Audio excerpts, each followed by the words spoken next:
สบายดีพี่น้องสบายดี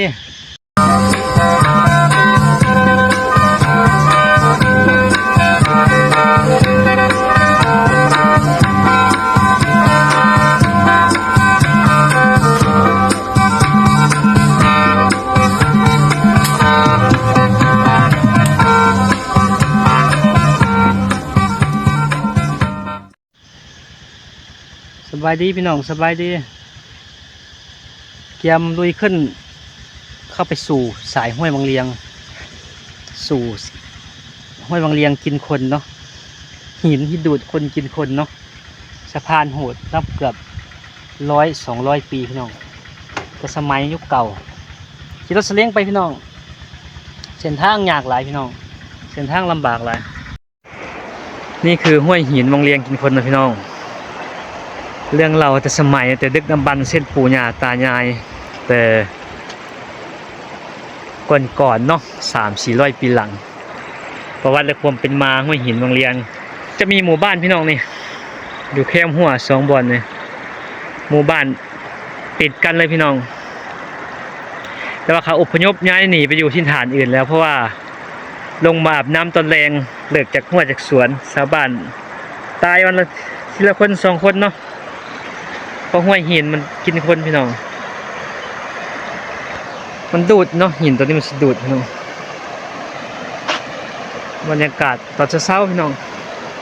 อยากจะพาไปเบิ่งเนาะห้วยที่คนนิยมมาอาบน้ำ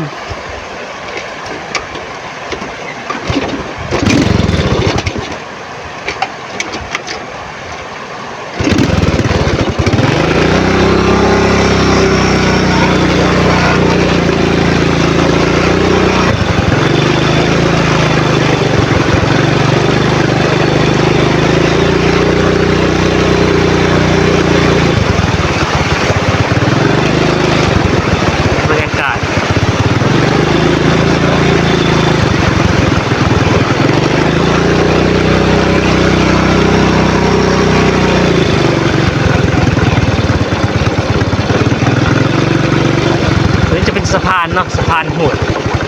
ที่เก่าแก่สุดระดับเกือบ100-200 ปีนะพี่น้อง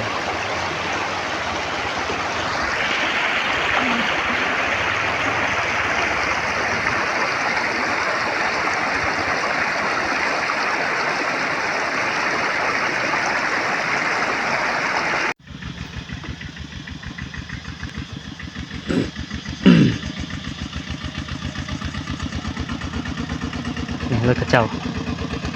ขึ้นไปสู่สายปูที่โหดประสันนั่น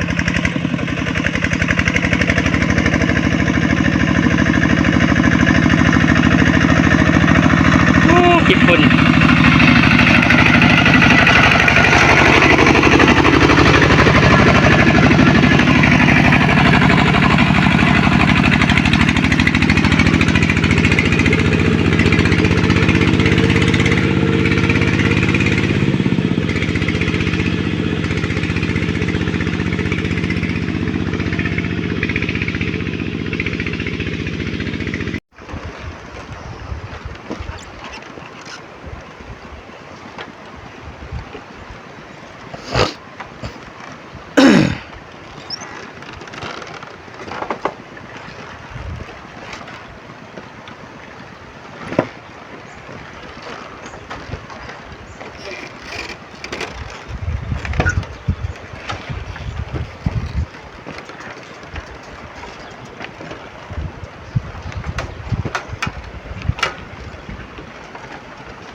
พี่น้องบรรยากาศยามแรงๆเลิกจากหัวจากสวนของพี่น้องสุนเผาตะโอยเนาะเขตลัก14เมืองบัดเชียงแขวงจำปาสักก็พากันเก็บหมักหม่วงหินมะพร้าวเลิกจากหัวจากสวนก็พากันกลับบ้านกับซ่อง พ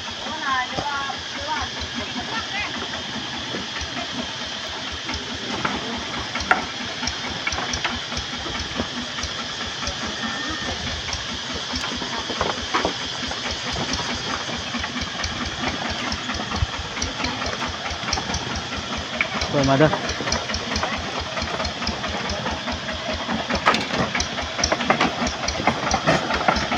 อยู่กับบรรยากาศยามแรง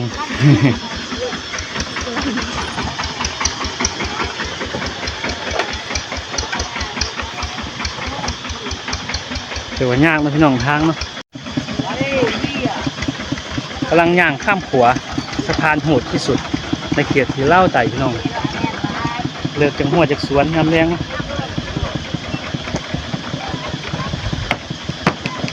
ขัวน่ากลัวนะพี่น้องเป็นตะจานขัวเนาะขัวสะพานเก่า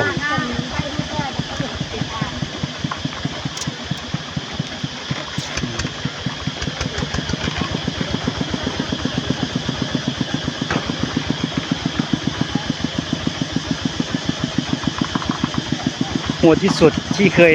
ได้เห็นนะพี่น้องได้เจอนะ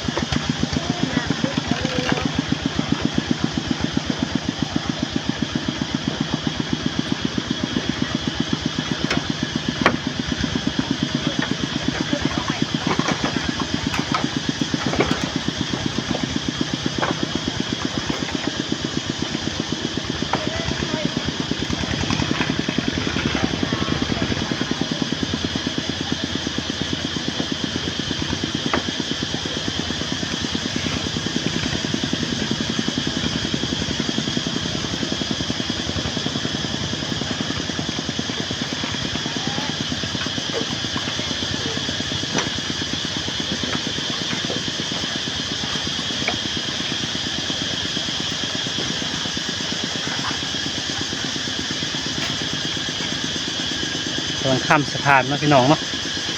ย่านเลยปล่อยไฟไฟใส่